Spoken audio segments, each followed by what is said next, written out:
उत्तर प्रदेश में आज धर्मांतरण का नया अंडरवर्ल्ड बेनकाब हुआ है। हिंदू महिलाओं का मुस्लिम बनाने की फैक्ट्री आगरा में पकड़ी गई है। और देखिए, आगरा की धर्मांतरण फैक्ट्री का आकार और विस्तार बहुत बड़ा बताया गया है। और देखिए, हम आपको आज वर्चुअली ये दिखाएंगे और बताएंगे आपको कि किस तरह से आगरा में जो बड़ा गैंग चल रहा था वो किस तरह से यूपी में जगह जगह धर्मांतरण के रैकेट जो है मिल रहे हैं, उसमें से एक है।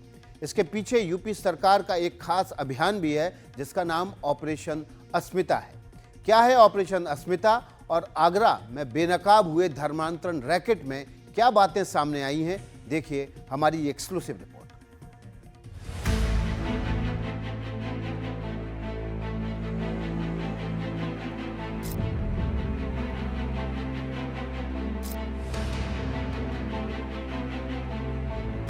जिस शहर में मोहब्बत का सबसे बड़ा मरकज है, उसी शहर में धर्मांतरण की सबसे बड़ी फैक्ट्री बना दिया। जिस शहर में मोहब्बत की सबसे बड़ी निशानी है, उसी शहर में संप्रदाय के नाम पर नफरत के सबसे खतरनाक शोले भड़काए गए।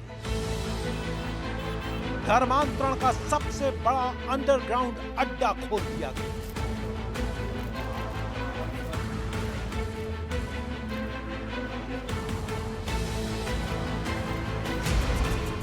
जिस आगरा को दुनिया भर में शहर मोहब्बत कहते हैं, उसी आगरा में उत्तर प्रदेश के सबसे बड़े रिलीजियस कन्वर्जन रैकेट की पोल खुली है।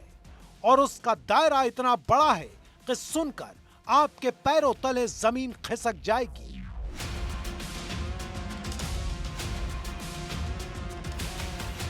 यूपी पुलिस का दावा है कि धर्मांतरण का यह आगरा वाला द केरल फाइल्स की तरह भोली भाली लड़कियों का धर्मांतरण कराता था। ये गिरोह लड़कियों को लव जिहाद में फंसाकर उन्हें धर्म बदलने पर मजबूर करता था।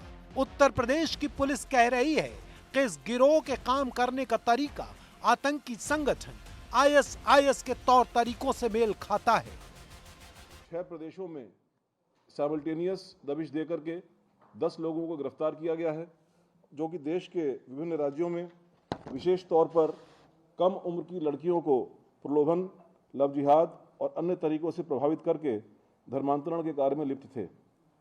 अवैध धर्मांतरण का यह मोडस ऑपरेंडी आईएसआईएस का सिग्नेचर स्टाइल है। 6 प्रदेशों में 10 लोगों को अरेस्ट किया गया है जो कम उम्र की लड़कियों के धर्मांतरण में लिप्त थे। आईएसआईएस का सिग्नेचर स्टाइल है। दिल्ली, उत्तर प्रदेश, उत्तराखंड, पश्चिम बंगाल, राजस्थान और गोवा। पुलिस की जांच का दायरा बड़ा था, लिहाजा इन राज्यों में रेड के लिए पुलिस ने बाकायदा एक सीक्रेट प्लान बनाया। सारा काम इसी रणनीति के तहत किया गया। आगरा पुलिस के 45 से 50 लोगों की 11 टीम बनाई गई। इन टीमों ने 6 राज्यों में छापे मारे और 10 आरोपियों को अरेस्ट किया। बंगाल, गोवा, उत्तरांचल, उत्तराखंड, दिल्ली, राजस्थान और वह उत्तर प्रदेश में 11 जगह पर हमने अपनी टीम को भेजा, जिसमें 45 से 50 लोग हमारे थे जो कि इस रेड की टीम में गए थे। इस पूरे ऑपरेशन के क्रम में हम लोगों ने 10 अभियुक्तों को अरेस्ट किया, उनको गिरफ्तार किया। बंगाल, गोवा, उत्तराखंड, दिल्ली, राजस्थान, उत्तर प्रदेश 11 जगह टीम भेजी। जांच हुई तो इनके तार देश विरोधी गतिविधियों की वजह से प्रतिबंधित संगठन पीएफआई और एसडीपीआई के साथ साथ पाकिस्तान की खुफिया एजेंसी से भी जुड़े मिले और दायरा बढ़ाते हुए एसटीएफ और एटीएस को भी जांच टीम में शामिल कर लिया गया। अभी तक प्रारंभिक जांच में इस ग्रुप का संबंध पीएफआई से, एसडीपीआई से और पाकिस्तान के आतंकी संगठनों से भी होने के संकेत मिले हैं। जनपदीय पुलिस आगरा द्वारा की गई इस उल्लेखनीय कार्रवाई से इसमें अब आगे उत्तर प्रदेश की जो विशेषज्ञ एजेंसियां हैं एसटीएफ और एटीएस, उनको भी शामिल किया गया है और आवश्यकता अनुसार अन्य राज्यों के पुलिस और केंद्रीय एजेंसी से भी समन्वय स्थापित किया जाएगा। यह गिरोह लड़कियों को बरगलाता था, उन्हें प्रेम के जाल में फंसाता था, लव जिहाद का शिकार बनाता था और ठीक उसी तरह कट्टर बनाता था जैसे सीरिया का आतंकवादी संगठन ISIS करता था।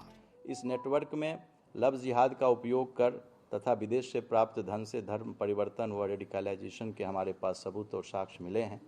और यह प्रणाली जो है वह ISIS का जो सिग्नेचर तरीका होता है, जो उसका प्रतिरूपण है, जो ये करते हैं, वो ठीक उसी तरह से इस चीज़ को किया गया है। जिस गिरोह के 10 आरोपियों को अरेस्ट किया गया है उसमें सबका मकसद भले एक था, लेकिन काम बटा हुआ था। किसी का काम फंड जुटाना था, किसी का काम फंड को चैनलाइज करना था, कोई आरोपियों के लिए सेफ हाउस का इंतजाम करता था, तो कोई कानूनी पचड़ा फंसने पर लीगल एडवाइस मुहैया कराता था। गिरोह में नए फोन और नए सिम के इंतजाम का जिम्मा खास लोगों के पास होता था। इसी तरह प्रेम जाल में फंसाना, शादी कराना, लड़की को धर्म बदलने के लिए बरगलाना और जरूरी कानूनी दस्तावेज तैयार करना, ये सारे काम अलग अलग लोगों के जरिए करवाए जाते थे। 10 आरोपियों को शिकंजे में ले चुकी है पुलिस। अब इनसे पूछताछ करने के बाद पता लगाने की कोशिश कर रही है कि इनके तार और कहां-कहां तक फैले हैं। पुलिस ये भी पता लगाने की कोशिश कर रही है कि इस गैंग ने अब तक कितनी लड़कियों को टारगेट बनाया, कितने लोगों का धर्म परिवर्तन करवाया। धर्मांतरण की आगरा फैक्ट्री का भांडाफोड़ होने के बाद इसमें लगातार डेवलपमेंट हो रहे हैं। यूपी पुलिस के हत्थे चढ़े सभी 10 आरोपियों को आज पुलिस ने कड़ी सुरक्षा के बीच अदालत में पेश किया। इन आरोपियों में एक महिला भी शामिल है। सुनवाई के दौरान सरकारी वकील ने आरोपियों को 14 दिन की पुलिस रिमांड पर दिए जाने की मांग की। सरकारी वकील की दलील थी कि मामला बड़ा है, कई तरह के सबूत जुटाने हैं, ज्यादा पूछताछ की जरूरत है। लेकिन कोर्ट ने इसमें 4 दिन की कटौती कर दी और सभी आरोपियों को 10 दिन की पुलिस रिमांड पर भेज दिया है। धर्म परिवर्तन को लेके 10 अभियुक्तगण जो है न्यायालय में जो है पेश किए गए थे।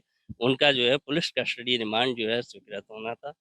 पुलिस कस्टडी रिमांड पर मुझ सहायक अभियोजन अधिकारी संजीव कुमार यादव के द्वारा बहस की गई और माननीय न्यायालय से 14 दिन की प्रार्थना की गई। माननीय न्यायालय को ये बताया गया कि धर्म परिवर्तन को लेके इन अभियुक्तगण के जो है जाल जो है देश विदेश में चारों तरफ फैले हुए हैं।